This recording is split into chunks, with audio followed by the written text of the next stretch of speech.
Այդ գիշերը, որ հավաքվեցան մեկիկ հայ մտավորականները ալ անգամ մնալ չվերադառնալու համար, ալ անգամ մնալ չբախելու համար այն դուռը, որ գոցված է իրենց ետևեն ցավի եւ հուսահատության անուն հառաչանքներու մեջ են։ Բռնակալությունը կարծեց սպանել հայ ժողովուրդը, սպանելով անոր ընտրված զավակները, բայց հայ ժողովուրդը ողջ է ու իր հետապնդած իդեալը կենթանի է այսօր, ավելի քան երբեք, որովհետեւ անմտություն է հավակնել, մերցնել մարմնին մեջ գաղափարը։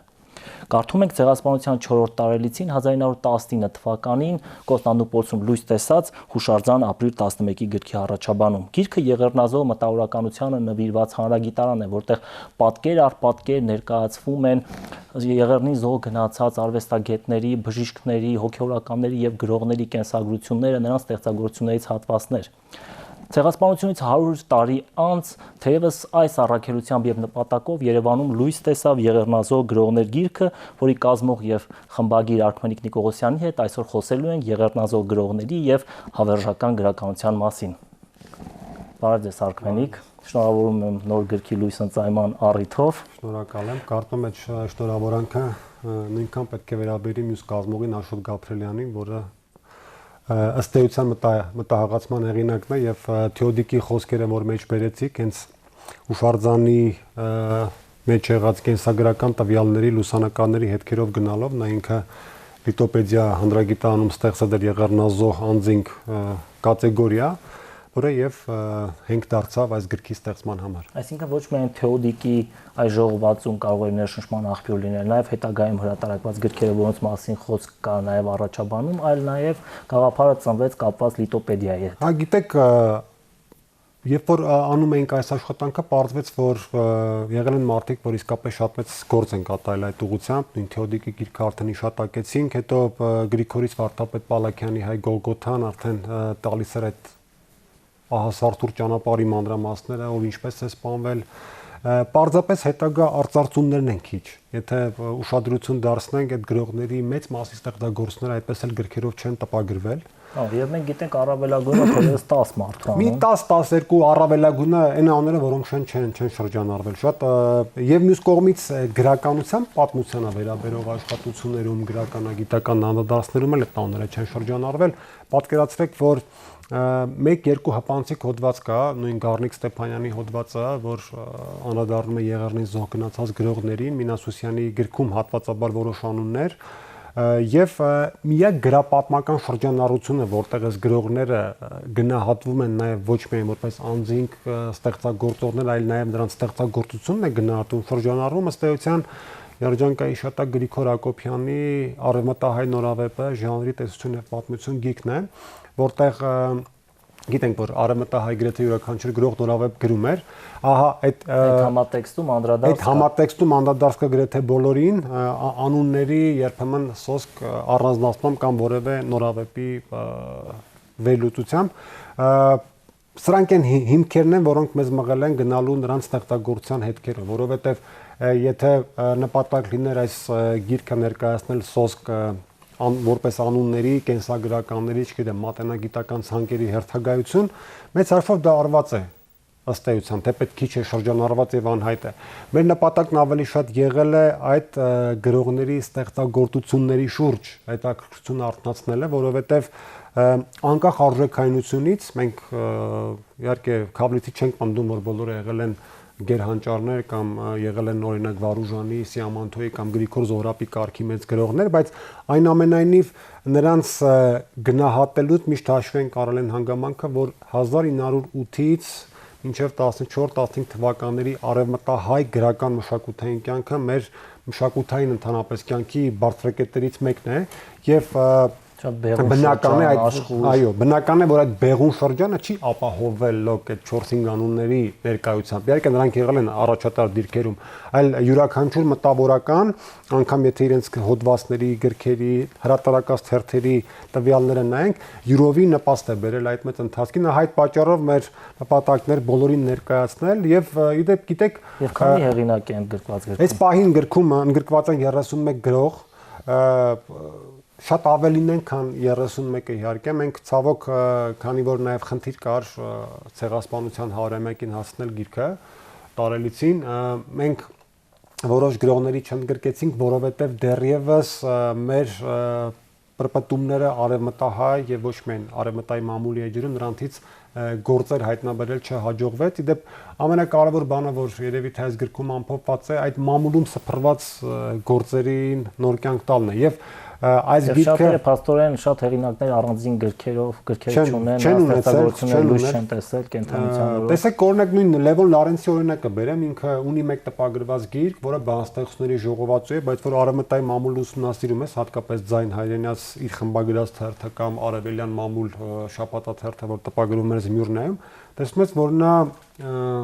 չասեմ պատահաբար, բայց շատ քիչ է գրել բանաստեղծություններ։ Հիմնական նրա գործունեության ոլորտը եղել է հրապարակախոսությունը, փայլուն հրապարակախոս է եւ նորավիպագրությունը։ Այդ պատճառով օրինակ նպատակահարմար համարեցինք այստեղ նրանից նորավեպ ներկայացնել։ Իսկ ընդհանրապես այս գիրքը կարող է մեկնակետի արժեք ունենալ, ինչ իմաստով, որ այս գրքով եւ ընթերցումով, շրջանառումով կվերարժևորվեն Եղեռնին զոհ գնացած բազմաթիվ գրողներ եւ մենք վերջապես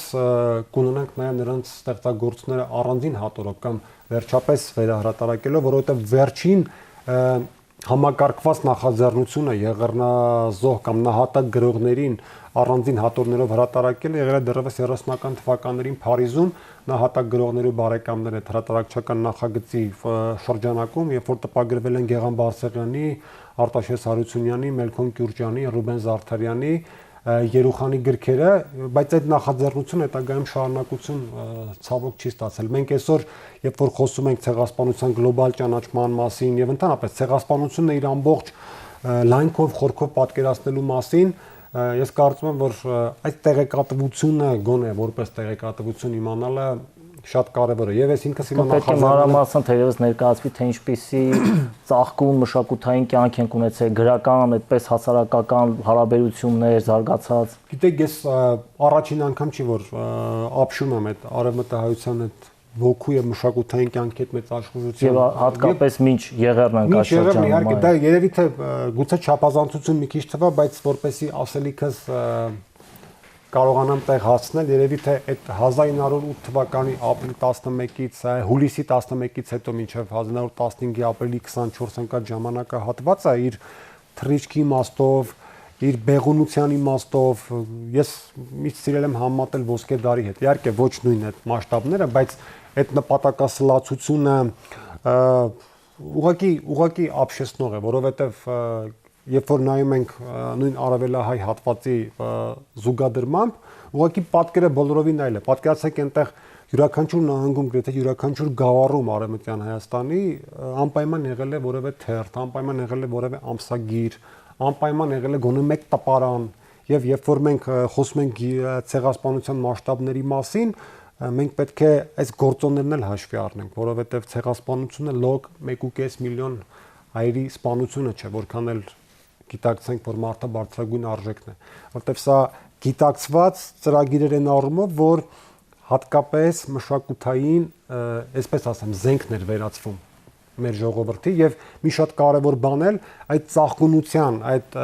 թռիչքային վիճակի մշակույթի լավագույն վկայություններից մեկն էլ այն է, որ բազմաթիվ արևելահայ մտավորականներ էին այդ շրջանում ապրում, ստեղծագործում, դասավանդում, թերթ հրատարակում հենց Արևմտյան Հայաստանում եւ Եղեռնազոհ գրողներ հանրագիտական անթոլոգիայում ընդգրկված հեղինակներից շատերն էլ արևելահայեր են եւ գրել են արևելահայերեն։ Այո, հետաքրքիր է, թերևս սա էլ բացահայտում է։ Դա էլ կա, որտեղ մենք սովորաբար ասում ենք Եղեռնին զոհ գնացած գրող, չգիտես ինչու միշտ պատկերացնում ենք արևմտահայ գրող։ Եվ սա լրացուցիչ վկայություն է, որ սա Հայաստանի մի հատվածի, հայ ժողովրդի մի հատվածի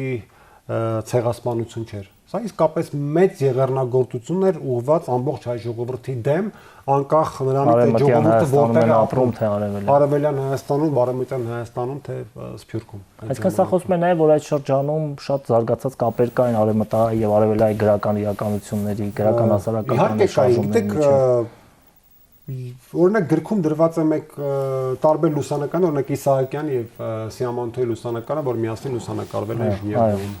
Մենք ամենատարբեր աղբյուրներից գիտենք, որ Սիամանթոն այստեղ էլ կա կենսագրականում, որ իր Սուրբ Մեսրոպը հրատարակելուց առաջ կամ հրատարակելու ժամանակ եղել է Արևելյան Հայաստանում, շփվել է Թումայանի մյուսների հետ, այցելել է Սուրբ Մեսրոպ Մաշտոցի գերեզմանին եւ եթե անգամ կոնտակտային կապերի, ծագումնաբանական կապերի տեսանկյունից վերլուծում ենք այդ շրջանի արևելահայ եւ արևմտահայ գրականությունները, տեսնում ենք բազմաթիվ զուգահեռներ, որոնք չէին կարող հենց այնպես լինել։ Նույն Թումանյան Վարուժան զուգահեռը, որ բոլոր վարուժանագետները եւ թումանյանագետները սիրում են կատարել, նույն Սիամանթո Չարեն Սիամանթո Թումանյանը զուգահեռները, որ սիրում են կատարել, սրանք խոսում վկայություններ են, որ այնուամենայնիվ իրենց գեղագիտական որոշակի տարբերություններով հանդերձ, որը բնական էր, որովհետև կար նաև շփումների խնդիր, արևելահայ հատվածը առավելապես ռուսական, ռուսերենի միջոցով էր ծանոթանում համաշխարհային իրադարձություններին, գրականությանը, մշակութային կյանքի, արևմտահայ հատվածը առավելապես ֆրանսերենի, այս գեղագիտական տարբերություններով հանդերձ սա միասնական հայ գրականության շարժում է, որը իր հետքերը թողել է նաև արևելահայ գրականության մեջ եւ անգամ Տերանյան դժգոհությունը հեթանոսացած հանկարծակի հեթանոսացած կամ Շիրվանզադեի այդքան վատ վերաբերմունքը Վարուժանի ով Լալագեի նկատմամբ այնուամենայնիվ խոսում են մասին, որ սա շարժում էր գրական process էր, որտեղ կար թերու դեմը, կար բանավեճը, կար ասելիքը, կար դրան դեմ գնալը եւ այդ ժամանակի լավագույն թերթերը ես գրքի առթով իհարկե հնարավորություն եղավ համարյա ամբողջ մամուլը թերթել այդ շրջանի մանավանդ արևմտահայ եւ ասեմ որ որոշ գործեր արևմտահայ գրողների հայտնաբերվել են արևելահայ մամուլում օրինակ նույն Թումանյանի խմբագրած հորիզոնում գրական եւ նույն հաջողությամբ տեսնում էր որ նույն արևմտահայ մամուլի ամենատարբեր օրգաններին կուսակցական թերթերին ու նաեւ չգիտեմ մարզային թերթերին գավառական թերթերին արևելահայ հեղինակները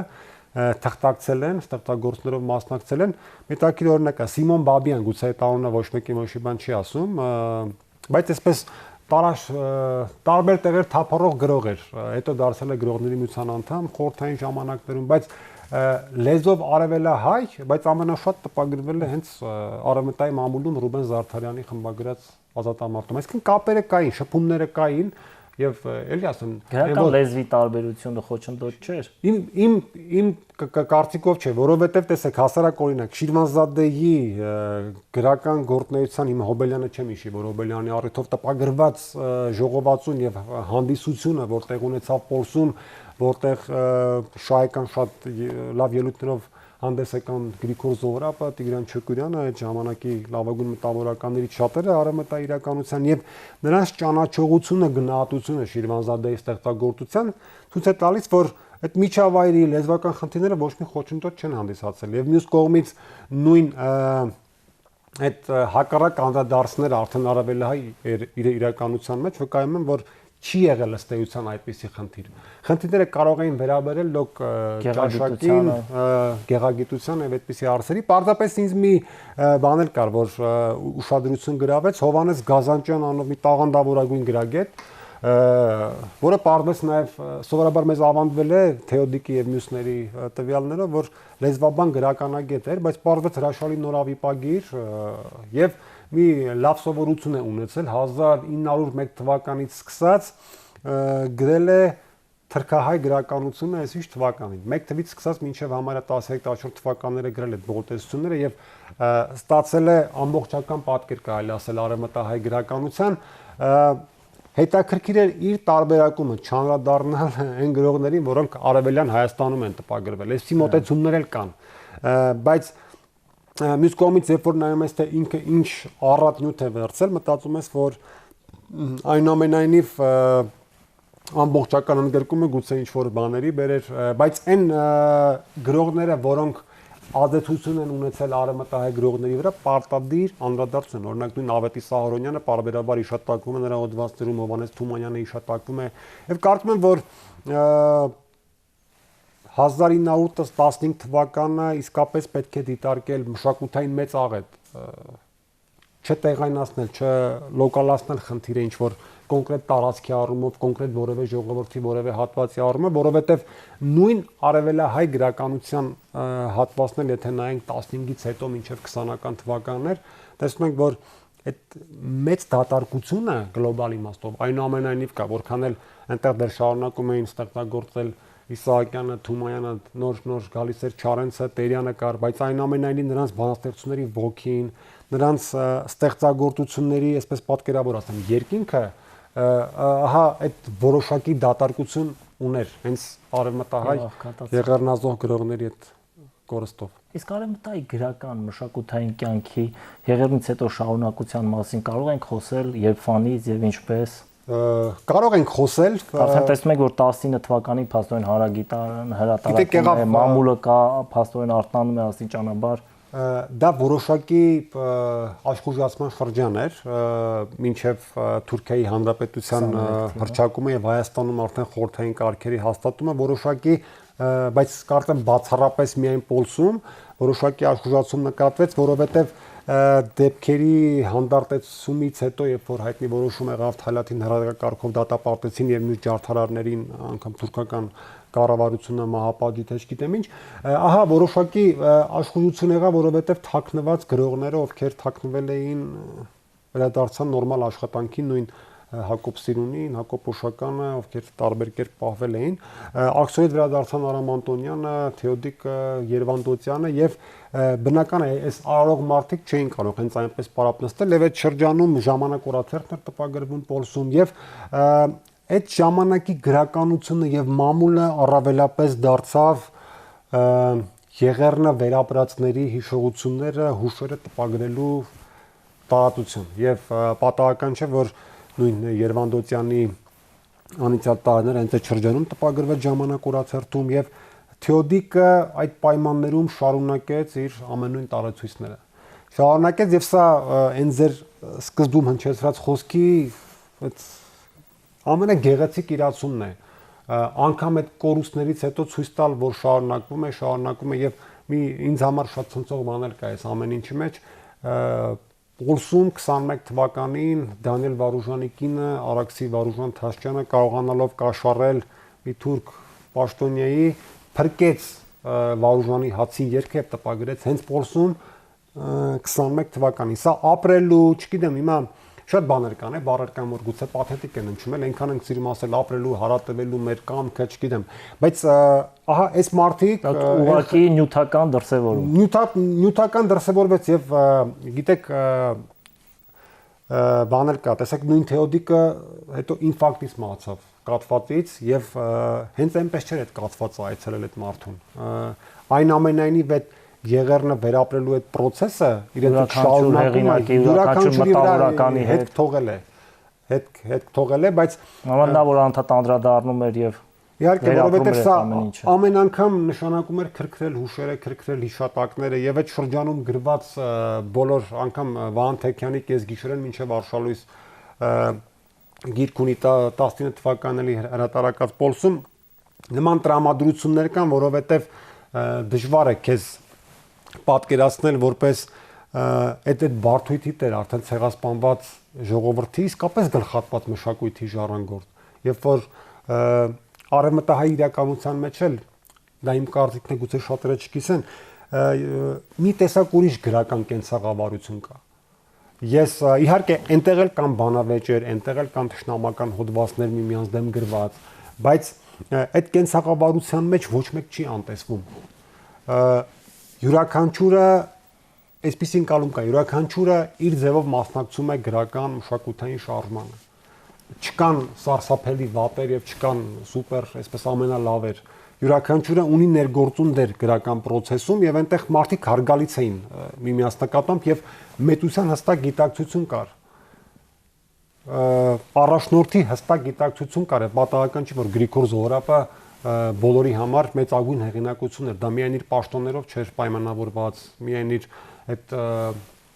փաստաբանական գործունեությամբ չէր պայմանավորված, այլ գրական կյանքում իր ունեցած մեր ներգործության, որովհետև ըստ էության այդ տարիներին Զորապը քիչ էր գրում եւ նրա 3 ժողովածուները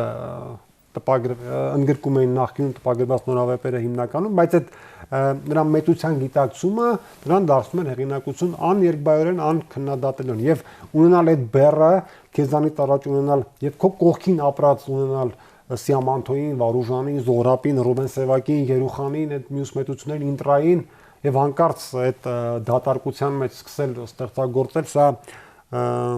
մշակութային բարդույթի նաեւ հաղթարման մեծ փորձ է, որ իմ կարծիքով արևմտահայ սերունդը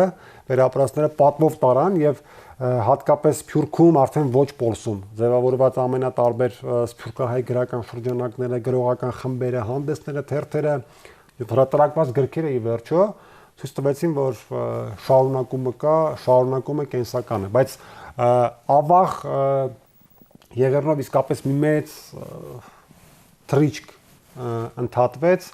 որը հետո շարունակվեց 37 թվականի այդ իրադարձություններով, հետո շարունակվեց ամենատարբեր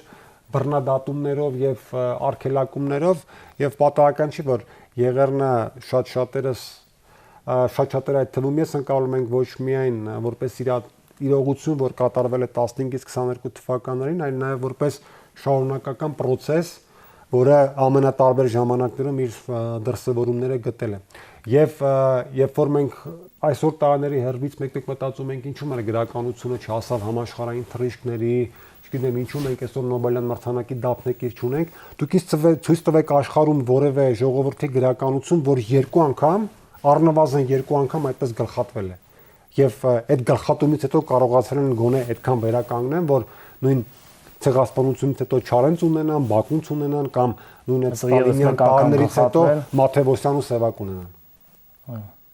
Շատ դժվար է։ Այս հեղինակները ընդհանրապես արևմտահայ գրական մշակութային կյանքի հետ առաջնորդները կանխազգացում ունեն ստեղծագործության մեջ այս աղետի։ Շատ տպավորիչ հարց է։ Գիտեք, եւ հետաքրքիր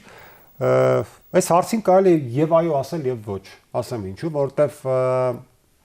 նախքան Եղեռնը կար 1894-96 թվականների հայտնի կոտորածները, որոնց զոհ գնացին 300,000 հայ, եւ նրանց ստեղծագործություններում դա մեծ անդրադարձ ունի եւ Լևոն Լարենցի, եւ Ռուբեն Զարդարյանի, եւ Վարուժանի, եւ Զոհրաբի, որը իդեպ Ադանայի կոտորածների առիթով գրեց Վերջին արավագալը, ուղղակի սարսռազդեցիկ գործ է, եւ մյուսների Ռուբեն Սևակի երբ որ տարիների հերվից ես նայում, թվում է թե անդրադարձը մարգարեական է, բայց ստեղծվել է այնպիսի իրավիճակ, երբ որ կան նախընթաց կոտորածները եւ որոնց պետք է հաջորդեն կոտորածներ, ստացվում է, որ գրելով նախընթացի մասին դու նաեւ կանխագուշակել ես ապագա կոտորածները, բայց տիրապետողը իմ խորին համոզմամբ ամեն դեպքում լավատեսությունն է, կար որոշակի մոլորություն այնուամենայնիվ օրինակ ես այստեղ գրքում պատահական չի որ զետեղել եմ Հովհաննես Գազանջյանի մի հոդվածը թրքահայ գրականությունը 1909 թվականին որտեղ այս գրագետը ցույց է տալիս թե ինչքան մեծ փոփոխություններ են կատարվել արևմտահայ գրականության մեջ 8 թվականի հուլիսի 11-ից հետո հայտնի հեղաշրջումից հետո ինչպես է փոխվել թերթերի բնույթը ինչպես է փոխվել անգամ տպագրվողն է նյութերի բնույթը, որտեղ ասում է, եթե 8 թվականի հուլիսի 11-ից առաջ հիմնականում թերթերը լեցվում էին թարգմանական թերթոններով, որպեսզի քալեցնեն այդ թերթերը, լցնեն։ Հիմա քանի որ ազատություն է, գրաքննություն քիչ կա եւ շատ բաներ արգելված չեն, արդեն այդ թարգմանությունները այլևս բան չեն, պահանջված չեն եւ մեր տեղական գրողներն են դա իրացնում։ Եվ Վարուժանի ստեղծագործությունը օրինակ, որ հայրենիքի ճակատագիրը երկելուց, հայրենիքի ողբերգությունը երկելուց անցավ Մարթեյակին գիրքը գրելուն եւ ստեղծեց հեթանոս երգերը։ Սիամանթոյի ստեղծագործությունը, որ այդ մահահոտ, սարսռազդեցիկ պատկերներից, Ադանայի ջարդերի այդ կարմիր լուրերից անցավ հայրենի հրավերներին եւ բոլոր պանդուխներին կանչում էր դեպի հայրենիք։ Այս մոտեցումները գիտեք չէին կարող կեղծ լինել էլի այնուամենայնիվ, որտեվ կառավարությունները լավ խաբվել, մերոնք էին լավ խաբվել կամ գուցե շատ էին ուզում լավատես լինել եւ հավատալ, այնուամենայնիվ կա այդ սպասումը լավի եւ նույն Ռուբեն Զարդարյանի գրքի վերնագիրն էլ Ցայգալույս արշալույսի սպասումով եւս դրա վկայությունն էր։ Ես կարծում եմ, որ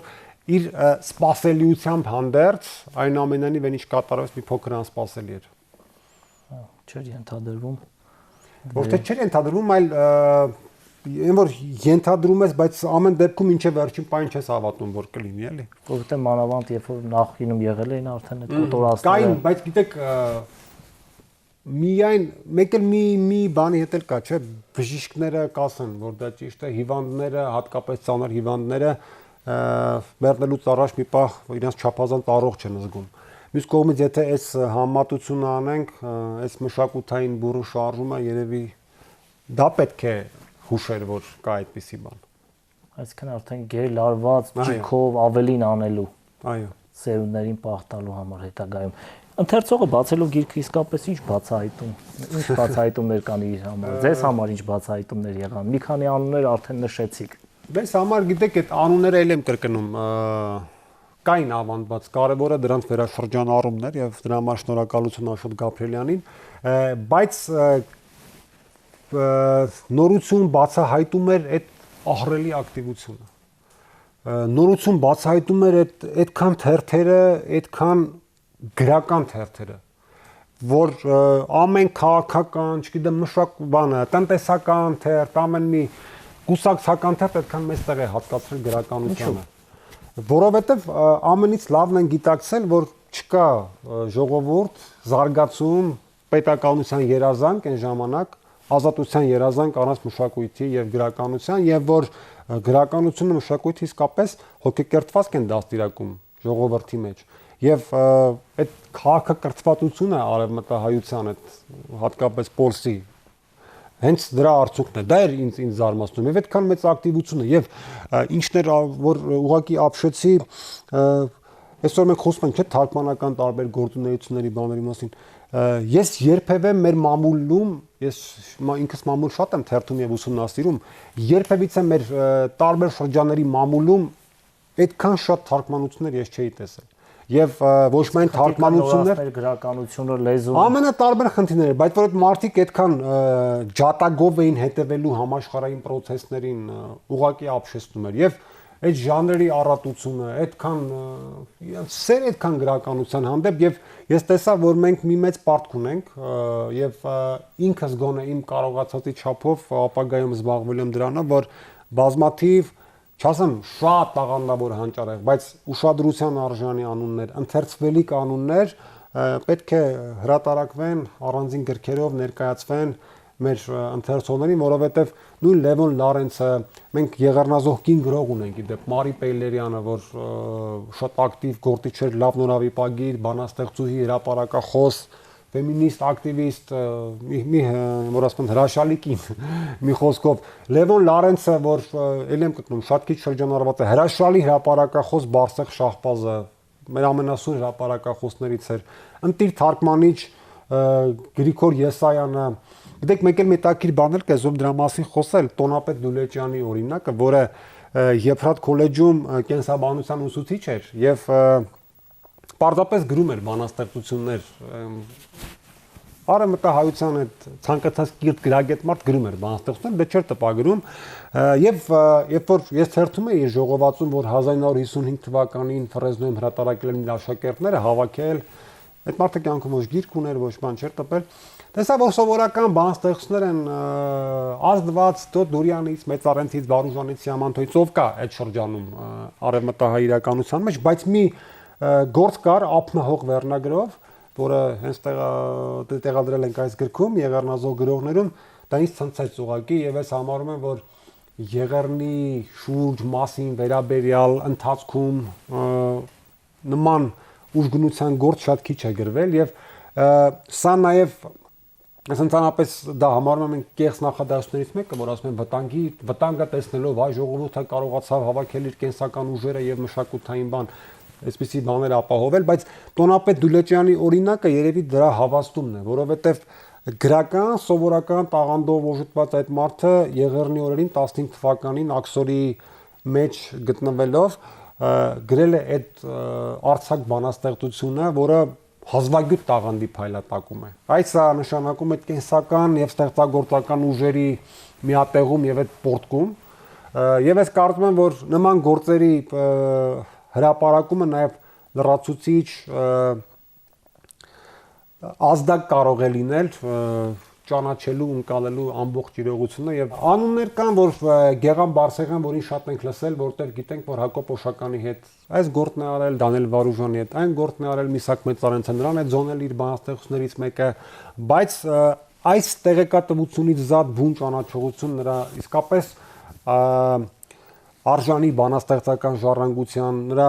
խմբագրական, գիտական գործունեության ցավոք չունենք եւ նաեւ այս գրքի օգնությամբ ես ինքս փորձեցի նաեւ որոշ բարդույթներ հաղթարել բաներ կան, չէ, օրինակ մենք Արավելայի հատվածում ինչու չեն սիրում Հակոբ Օշականին, որովհետեւ ավանդաբար եկել է որ նա վատ է արտահայտվել Հովհաննես Թումանյանի մասին, այս բարդույթը կա։ Ինչու չեն սիրում Ենով Քարմենին եւ Փայլակին, որովհետեւ նրանք վատ են գրել Միսակ Մեծարենցի դեմ ժամանակին, որոնց Մեծարենցը պատասխանել եւ այլն եւ այլն։ Երբ որ այս բարդույթներից դուրս է առնչվում, օրինակ նույն Փայլակի ստեղծագործությունը, որի նորավեպերից մեկը հիմա կա այս գրքում զետեղված, տեսնում ես որ կյանքի մասնակիցներ, պրոցեսի անդամ, տաղանդավոր մարդ, հրաշալի թարգմանիչ, իդեպ բազմաթիվ արժեքավոր հոդվածների հեղինակ, բազմաթիվ արժեքավոր նորավեպերի հեղինակ, որը արևմտահայ կյանքի լավագույն ներկայացուցիչներից մեկն է, բայց մարդը արել է մի շատ ճակատագրական սխալ, դե իր գեղագիտական կողմնորոշումների դիրքերից քննադատել է Մեծարենցին, իհարկե սխալ, բայց դա չեմ կարծում որ պետք է պատճառ դառնա որ մենք անտեսենք այդ տաղանդավոր մարդկանց եւ կարծում եմ որ մեր առաջիկա խնդիրներից պետք է լինի այս գրողներին հրատարակելը, որովհետեւ գիտես, եթե այսօր շարունակություն կունենա, առանձին գրքերով կարող ենք տեսնել որոշ հեղինակների գործեր։ Ես ինքս նախաձեռնել եմ արդեն մոտ 10 հեղինակի գիրք առանձին գրքով, այդ նյութերը իմը հավաքվում են, հրատարակության են պատրաստում, ես ինքս նախատեսել եմ, մնում է որ դրանց համար լինեն բարենպաստ հանգամանքներ, մեր երկրում էլ բարենպաստ հանգամանքները ֆինանսական միջոցներն են, որ լոկ ընդամենը իմ խնդրածը, չգիտեմ, պատկան մարմիններից ընդամենը տպագրական ծախսերի հոգալն է, որտեղ մնացածը ես կանեմ, դա էլ ասենք մարդիկ կան, որ անում են, որտեղ իրենց տուրքն է եւ պարտն է մեր ցեղասպանության այս տաղանդավոր զոհերին, շարունակություններ անպայման կունենան, բայց այս գիրքն էլ ինքը ունի զարգանալու եւ մեծանալու տեղ, որովհետեւ այս գիրքը արդեն պատրաստել տպագրության, օրինակ Հակոբ Թերզյան անունով տաղանդավոր մտավորական, Համբարձում անունով տաղանդավոր հրապարակախոս, Գրիգոր Թորոսյանը կան, որոնք այս գրքում չկան, նրանց ստեղծագործները հիմա արդեն մատչելի են, որ կարող ենք ներառել եւ նաեւ նույն լուսանկարների մասով, ստեղծագործությունների մասով շատ ավելի ընդարձակ կարող են լինել, բայց իմ մեծագույն երազանքն է այս բոլոր գրողներին տեսնել Հայաստանում, հատկապես քիչ հրատարակվածներին առանձին հատորները, որ մանավանդ որ Սփյուռքում էլ կա հետաքրություն նրանց նկատմամբ։ Շնորհակալություն հետաքրքիր զրույցի, գրքի համար, ինչպես նաև այս անունները հատիկ հնչեցնելու եւ նաև կարծում եմ հիշատակը ոգեկոչելու համար։ Գրականագետ բանասիրական գիտությունների տեխնացու Արքվենիկ Նիկողոսյանի հետ զրուցում էինք վերջերս լույս տեսած Եղեռնազոր գրողներ գրքի մասին, սակայն անխուսափելիորեն ընդլայնվեցինք եւ իհարկե խոսեցինք Եղեռնից առաջ Պոլսի հարուստ մեծ, այդպես հզոր գրական մշակութային իրականության մասին, որը ցավոք գլխատվեց 15 թվականին, սակայն նոր հրատարակություններով, այս հեղինակների ստեղծագործությունները նոր անդրադարձներով ոգեկոչում ենք նրանց հիշատակը եւ յուրաքանչյուր ընթերցող նույնպես կարող է մասնակցել այս գործին, բացելով գրքերը, այս գիրքը եւ ընթերցելով այս հեղինակների ստեղծագործությունները։ Ցտեսություն։